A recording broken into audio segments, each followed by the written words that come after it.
తీన్మార్ మల్లన్నపై వేటు పడింది. కాంగ్రెస్ పార్టీ క్రమశిక్షణ కమిటీ మల్లన్నను పార్టీ నుంచి సస్పెండ్ చేస్తూ ఉత్తర్వులు జారీ చేసింది.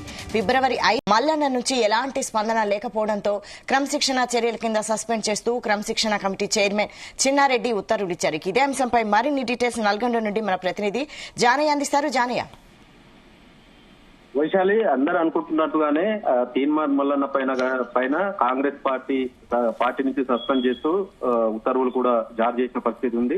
అయితే గత కొన్ని రోజులుగా కూడా తీన్మార్ మల్లన్న సొంత కాంగ్రెస్ పార్టీ నేతలపైనే ఆయన అనేక రకాలుగా విమర్శలు చేయడం, వారిని వ్యక్తిగతంగా కూడా దూషించడంతో పాటు ఇటు బీసీ కులగణన కాంగ్రెస్ ప్రభుత్వం నేతృత్వంలో చేపట్టినటువంటి బీసీ కులగణనకు సంబంధించి అంతా తప్పుల తడగా చేశారు.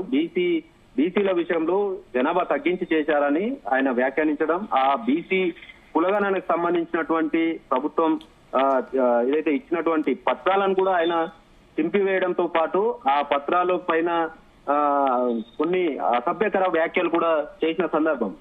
దీంతో పాటు ఇటు కాంగ్రెస్ పార్టీకి చెందినటువంటి మంత్రులను గాని ఎమ్మెల్యేలను గాని అలాగే లాస్ట్ కు అయితే చివరికి సీఎం రేవంత్ రెడ్డి పైన కూడా ఆయన విమర్శలు చేసిన పరిస్థితి.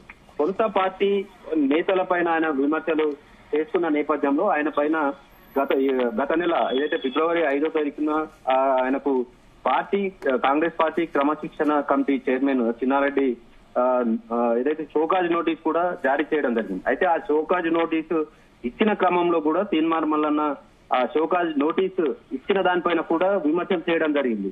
ఇది ఒక చిల్లర వ్యవహారం. ఈ షోకాజ్ నోటీస్ కి నేను సమాధానం చెప్పాల్సిన అవసరం లేదు, నేను చెప్పను అంటూ కూడా ఆయన మాట దాటవేసిన పరిస్థితి ఉంది. మరోవైపు ఇటు సొంత కాంగ్రెస్ పార్టీ బీఫామ్ పైన తీన్మార్ మల్లన్న గ్రాడ్యుయేట్ ఎమ్మెల్సీ ఎన్నికల్లో పోటీ చేయడం జరిగింది, గెలుపొందడం జరిగింది.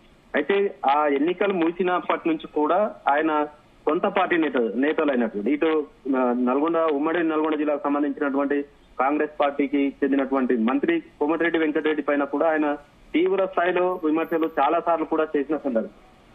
మరోసారి ఇటు బీసీ గర్జన పేరుతోటి మిర్యాలగూడలో ఆయన బీసీ గర్జన పేరుతోటి సమావేశం నిర్వహించిన సందర్భంలో కూడా ఉమ్మడి నల్గొండ జిల్లాకు సంబంధించినటువంటి రెడ్డి సామాజిక వర్గానికి సంబంధించినటువంటి మంత్రులను ఎమ్మెల్యేలను అలాగే ఇతర నేతలను కూడా ఆయన టార్గెట్ చేస్తూ మాట్లాడడం, అది కూడా సొంత కాంగ్రెస్ పార్టీ నేతల పైన ఆయన మాట్లాడిన తీరు, ఇదంతా కూడా కాంగ్రెస్ పార్టీ క్రమశిక్షణ కమిటీ చైర్మన్ కు కొంతమంది నేతలు కూడా ఫిర్యాదు చేసిన పరిస్థితి ఉంది.